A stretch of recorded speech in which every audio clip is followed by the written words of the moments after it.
Hi everyone. मेरा नाम है अमरजीत कुमार। स्वागत है आप सभी का आज के इस नए वीडियो में। देखिए तो बच्चों, आज की इस वीडियो में हम लोग बात करेंगे कि आखिर टेस्ट देने जाना क्यों जरूरी होता है, एग्जाम देना क्यों जरूरी होता है। ठीक है, तो बात यह है कि अभी आप लोग के गवर्नमेंट स्कूल में, सरकारी स्कूलों में क्लास 9th और क्लास 10th की त्रैमासिक परीक्षा चल रही है। और मैंने ये ऑब्जर्व किया कि भाई बहुत सारे बच्चों से पूछा तो ये लोग बोल रहे हैं कि सर उतना अच्छे से हम लोग एग्जाम नहीं दे रहे हैं, बस आ जाते हैं, हाजिरी बनाना होता है ना, हाजिरी नहीं बनाएंगे तो सर बोलेंगे नाम काट देंगे। तो बताओ, ये सुन करके मेरे को ऐसा लगा कि यार बताओ यार, इतना पैसा खर्चा करके सरकार जो है टेस्ट ऑर्गेनाइज करवा रही है, समय समय पर टेस्ट ले रही है, मासिक परीक्षा ले रही है, त्रैमासिक परीक्षा ले रही है। भाई बच्चे जो हैं उनमें इंटरेस्ट ही नहीं है टेस्ट के प्रति, लेकिन बहुत सारे बच्चे ऐसे होते हैं जो कि टेस्ट देने जाते हैं और मन से टेस्ट देते हैं। ठीक है, तो देखो प्यारे बच्चों, आप ही लोग के लिए एक इन्फॉर्मेशन लेकर के आया हूँ कि भाई अगर आप लोग टेस्ट नहीं दोगे तो फिर आपको क्या क्या घाटा है, अगर टेस्ट दोगे तो आपको कौन कौन सी चीजें सीखने को मिलेंगी, कौन कौन से आपको फायदा होंगे। तो देखो भाई, सबसे पहली बात यह है कि अगर आप लोग टेस्ट दे रहे हो, कोई भी संस्था हो, कोई भी संस्था, सरकारी संस्था या फिर प्राइवेट संस्था, वो टेस्ट इसीलिए ऑर्गेनाइज करवाती है एग्जाम से पहले कि बच्चे जो हैं बहुत सारे तरीकों से प्रिपेयर हो जाए।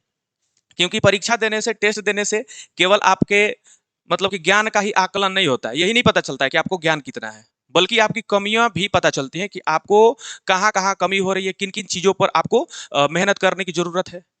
आपने टेस्ट दिया, टेस्ट दे करके पता चला कि भाई मेरे को साइंस में ये टॉपिक से जो सवाल आए थे वो नहीं बन रहे थे, बाकी के सारे सवाल बन गए। तो साइंस की कमी पता चल गई कि हाँ, इस टॉपिक मेरा कमजोर है, ये जो टॉपिक है मेरा कमजोर है, यहाँ पर हमें मेहनत करने की जरूरत है। या फिर कभी कभी ये भी होता है कि मैथ्स के एक भी सवाल नहीं बन रहे हो, तो हमें मैथ्स पर ज्यादा फोकस करना है। तो इससे पता चलता है कि हमारे अंदर की कमी क्या है। और जब हमें हमारे अंदर की कमी पता चल जाएगी तो फिर हम लोग उसको सुधार लेंगे। क्योंकि भैया हम लोग मनुष्य हैं, दिमाग मिला हुआ है, दिमाग ऐसे ही नहीं मिला है ना, दिमाग मिला है तो दिमाग में उसको सुधारने की क्षमता भी है, जो भी गलती कर रहे हैं उसको सुधारना है। तो टेस्ट देने से क्या होता है भाई साहब, आपके बहुत सारे फायदे होते हैं। कमी पता चल गया तो देखिए कुछ फायदों की मैं बात कर ले रहा हूं।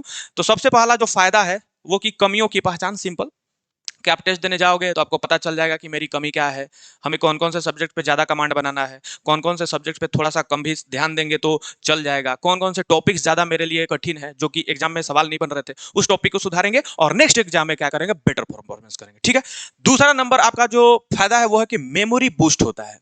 अगर आप लोग टेस्ट देते हो तो उससे आपकी मेमोरी बूस्ट होता है। आप पूछोगे कैसे सर जी, कैसे मेमोरी बूस्ट होता है? तो देखो, आप जितना ज्यादा टेस्ट दोगे उतना ज्यादा आपको अपनी कमी का पता चलेगा और आपको अपने मतलब अंदर के वो क्या होता है उसको बोलते हैं ना कि हम हमारी जानकारी कितनी है इसका भी पता चलेगा।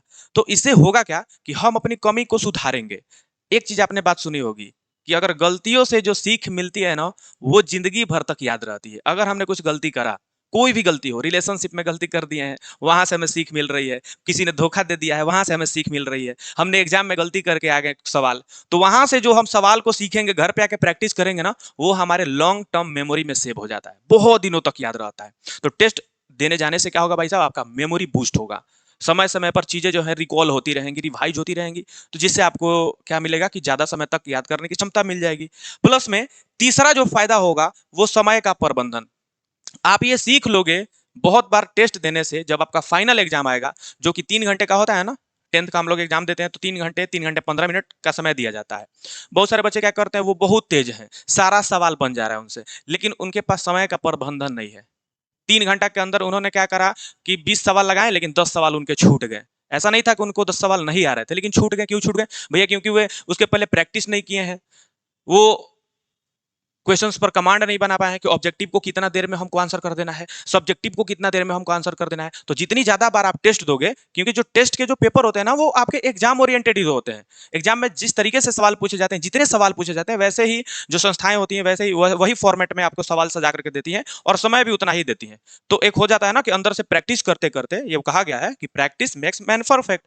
तो आप लोग क्या हो जाओगे भाई, परफेक्ट हो जाओगे, समय का प्रबंधन हो जाएगा। आप पता लगा लोगे कि मेरे को 1 घंटा के अंदर पूरा ऑब्जेक्टिव कंप्लीट कर लेना है, 2 घंटा के अंदर मेरे को कैसे भी करके सारा सब्जेक्टिव सवाल लगा लेने हैं। उससे आपके अंदर फुर्ती आएगी, आपका राइटिंग स्किल बढ़ेगा, है कि नहीं? तो भाई साहब, समय का प्रबंधन आप लोग सीख लोगे टेस्ट देने से। चौथा और मोस्ट इंपॉर्टेंट कि स्ट्रेस जो है भैया आपका कम हो जाएगा। जितना ज्यादा टेस्ट दोगे, मान लो पहला टेस्ट दिए, फेल हो गए, उतना अच्छा नंबर नहीं आया, लेकिन हमें यह पता चल गया कि हमारे अंदर की गलतियां क्या क्या थी। उन गलतियों पर मैंने क्या किया, प्रिपरेशन किया, तैयारी की। नेक्स्ट टाइम मेरा जो मार्क्स है वो इंक्रीज कर गया। मेरा मार्क्स पिछले बार आया था 30%, लेकिन इस बार आ गया 50%, तो थोड़ा सा प्रोग्रेस दिखा। तो अब क्या होगा, उससे हमारे अंदर की क्यूरियोसिटी बढ़ेगी कि नहीं भाई, हमें क्या करना है कि रिवाइज करना है, प्रैक्टिस करना है। क्योंकि पिछली बार मैंने नहीं रिवाइज करा था तो 30% आए थे, लेकिन मैंने जब रिवाइज करा, उस पर फोकस किया, तो मेरे मार्क्स इंक्रीज कर गए, 50% आ गए। अब आपके दिमाग का स्ट्रेस धीरे धीरे खत्म होने लगेगा, दिमाग पर टेंशन खत्म, अरे हो जाएगा हो जाएगा। अगली बार और मेहनत करेंगे अपने गलतियों पर, अगली बार नेक्स्ट टाइम मेरा 70% आया, अगली बार और गलतियों पर क्या करेंगे, कमांड बनाएंगे, और धीरे धीरे आप देखोगे कि आपका जो मार्क्स है इंक्रीज करते करते इतना आप हाई लेवल के मैच्योर आदमी बन चुके हो ना, इतना आपके अंदर दिमाग में घुस गया है चीजें कि तो बोर्ड एग्जाम दोगे ना तो 450 नंबर आपका कोई नहीं रोक सकता है, कोई भी नहीं। तो जब आपके अंदर ये भावना आ गई कि नहीं भाई मैं कर लूंगा, मेरे से हो जा रहे हैं, सारे सवाल लग जा रहे हैं, तो फिर दिमाग से एग्जाम का टेंशन एकदम समाप्त। सवाल लाओ बनाएंगे, सवाल लाओ बनाएंगे, ऐसा हो जाता है। ठीक है, तो भाई टेस्ट देना बहुत ही ज्यादा जरूरी है। तो मैं यही आप सबसे आशा करूंगा कि भाई साहब आप लोग भी अगर टेस्ट देने जाओ तो मन से टेस्ट दो, सारे सवाल को अटेम्प्ट करो, और उसके बाद घर पे आकर के यूटिलाइज करो, उसको देखो कि मैंने कहाँ कहाँ गलतियां की हैं और किस किस चीज पर मेरा कमांड है। जिस पर कमांड है उस पर थोड़ा सा कम भी फोकस करोगे तो चलेगा, लेकिन जो आपका सब्जेक्ट वीक है, जो भी टॉपिक वीक है, उस पर क्या करना है, मेहनत करना है, जो कि टेस्ट देने से ही होता है। ठीक है, मेरी बात समझ में आई होगी तो वीडियो को लाइक कर देना, शेयर कर देना, और मेरे शेयर चैनल पर नए होंगे तो सब्सक्राइब कर लेना, ऐसे ही मजेदार वीडियो बनाता रहूंगा। चलो भाई, जय हिंद।